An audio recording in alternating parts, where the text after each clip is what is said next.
Hello, it's Jane again from Exit the Matrix Stories of Success podcast. Now, I was just speaking to Debbie Thompson, and Debbie, she's had an amazing journey. So I hope that you have listened to that episode. But what really struck me was there's so many people who are being diagnosed with ADHD. It seems to be, let's just say, a trending topic at the moment. Late diagnosis, as was for Debbie herself and for her children. And there seems to be a lot of women around a certain age of 50 are also being diagnosed. And I just wanted to know, Deb, it seems to me that there's a lot of myths out there of what ADHD is, and for people who are not being diagnosed, because those myths are, perpetuating in society. So could you share with me just some of the myths that we want to bust today about ADHD? Sure, Jane. There are numerous myths, and I've just chosen 10 that we can look at. And the first one that people hear quite a lot is ADHD is not a real disorder. And everyone's got a little bit of ADHD. Those two kind of come together. And ADHD is a neurodevelopmental disorder that's been described in medical journals since 1902. And since then, there have been over 10,000 clinical and scientific papers published about ADHD. So ADHD is a real disorder. Okay. Right. Okay. Number one, busted. Moving on. One is everyone has a little ADHD, and while everyone may occasionally experience inattention or impulsivity, and particularly with the lifestyle that we live today, our concentration spans have been shortened somewhat. Individuals with ADHD face these challenges consistently and severely. It's not just a momentary thing. I can't pay attention, because you might be sleep deprived or whatever it is.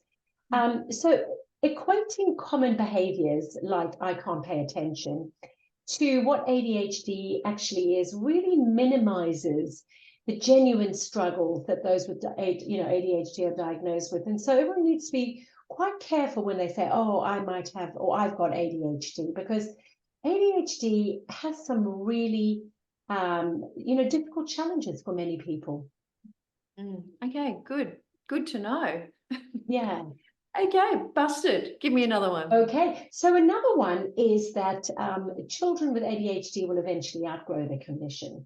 More and more research has been done on adults with ADHD, and more than 70% of individuals with who've had ADHD in childhood will have the conditions in adolescence and into adulthood. Now, the conditions will change. The impulsivity will become less, so will the hyperactivity, and it tends to turn into inattention. But also, as you get older, you learn to use strategies to cope with it. So it might change and look a little bit different. Okay, so you don't outgrow it. You don't outgrow it. It's how your brain is wired. It's a biological condition. You can't change that. Busted. Okay. The brain is what the brain is. The brain is what the brain is. And the other one is children with ADHD are over-medicated. And according to data from the Centers for Disease Control and Prevention, the CDC, in 2022, approximately 62% of children between under 17 who have a current diagnosis of ADHD actually take ADHD medication. So, that's just over half who are diagnosed take the medication. Right. Okay, so not everyone. No. Interesting. Okay, busted. Give me another one. All right. Children who take ADHD medication are more likely to abuse drugs when they become teenagers and adults. Okay. So it's quite the opposite.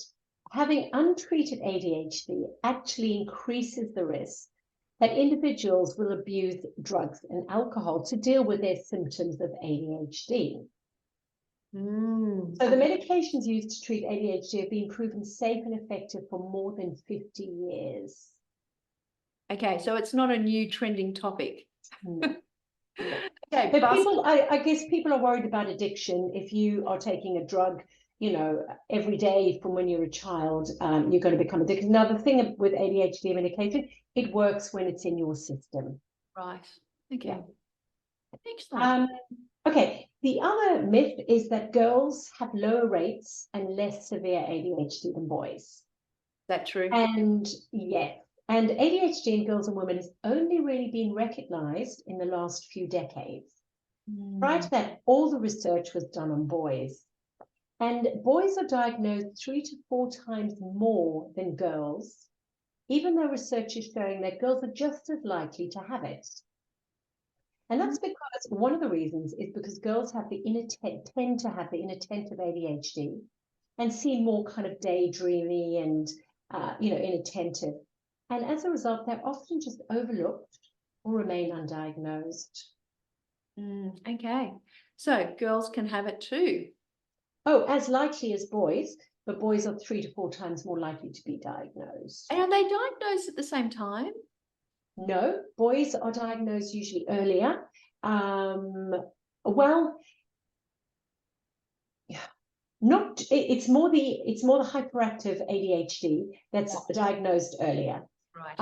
And which seems to be more with boys than girls. And so that is seen earlier. It's really obvious, and so diagnosed when they start school because they basically find it really difficult to sit down and concentrate.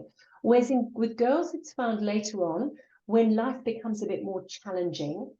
And that's when, they're dealing with ADHD becomes more obvious. And that's when the diagnosis. So things like going to high school, leaving school, going to university, leaving university, getting a job. Those are often times when a lot is expected of you. It's quite stressful. You haven't got the support of the school. And so that's when it becomes all your coping strategies. You can cope till you can't cope, right? Right. So does that mean there's another myth, which is boys don't get the inattentive ADHD? Is it possible for boys to have that version? Oh, absolutely, absolutely. Yeah, yeah. And many people have the combined ADHD, which is a combination of the hyperactive ADHD as well as the inattentive ADHD. Wow. Okay. Well, that's a myth that's busted in my mind now. Yeah, yeah. So but it's not like boys are hyperactive and girls are not. No, no, no. It's it's a combination. Wow. Okay. Right. No wonder. And it's, I mean, I guess the obviousness is it's often the teachers that diagnose or have an inkling that something's going on. And looking after 30 kids in the class, the ones that the most obvious, who are demanding the most attention and disrupting the class the most, are the ones that get you're unruly, or you're noisy, or you're disruptive. Go to the principal's office or go to the counselor and there's a diagnosis. The other ones who are sitting there people pleasing and being the diligent child are just totally overlooked. That's exactly right. That's wow, exactly interesting. right. Yeah. Give me another myth. Okay, so ADHD is a result of bad parenting. Oh, Mm. that And if you were stricter on them and sorted them out, they wouldn't be behaving like this. So ADHD is rooted in brain chemistry. It is not about discipline. Okay. In fact, overly strict parenting, which may involve punishing a child for something he can't or she can't control, can actually make ADHD symptoms worse. Okay, all right. Not the parents' fault. Good to know. Oh, well, it's not your fault, but it's highly genetic. So it's a very strong chance if you have a child with ADHD that one of the two parents will have or had ADHD. But, many times it just wasn't diagnosed unless it was a very, very obvious hyperactive ADHD. Interesting. Okay, give me another one. Okay, so a child who can play video games for hours can't have ADHD. So ADHD does not mean no attention, but a dysregulation of attention. So environments or activities that are highly stimulating to that person can lead to something called hyperfocus. So it's more the mundane and less stimulating strategies where you see the destructibility and inability to focus and keep attention. So, I mean, does that mean that you would be more likely to find people who have ADHD in certain careers where there is that kind of scientific or research or, that kind of depth of focus?